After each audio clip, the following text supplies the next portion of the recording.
Hallo julle, kom ons maak kos. Dit is baie koud hier by ons. So vanaand kook ons in ons 30 cm super haai van AMC. Ons maak 'n vinnige, maklike hoendersop. Okay. Ek het al baie my hoendersop gepost, maar vanaand doen ons dit op 'n lei manier. Ek het rotisserie die hoender gekoop wat ek gedebone het. En dan het ek hierso in gerasperde wortel en oeye. Knoffel. Baie knoffel. Sout. Ek dink soveel is genoeg. Ons 'n bietjie hoenderspesery hierby gooi. Dink net so 'n bietjie. Dis omtrent 'n teelepeltjie. Kom ons gooi so na. Ek skat met die oog julle. Jy moet skat hoe dik jy jou sop wil hê. It's your choice. Wit eie soppoeier. Vanaand het regtig wit eie soppoeier.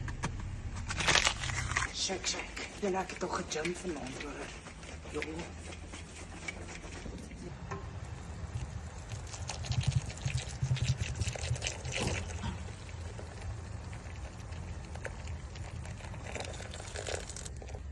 Dan gooi ons sweet corn in. Ek moet 2 blikkies ingooi.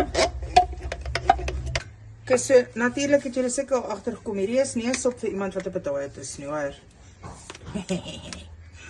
Room. Ek gaan sommer al hierdie room bygooi want ek sien is nog bietjie te dik. I forgot about the pepper. A squirt of sweet chili sauce. En dan nou die magic. Is die cream cheese. My lepel is vuil, ja, maar ek gaan al hierdie cream cheese hier insit, so ons gee nie om nie. Ek moet nou net nie vir my blok nie.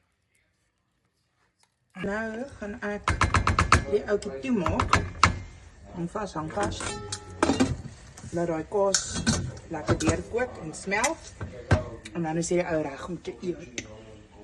And dinner is served. Lekker eet by.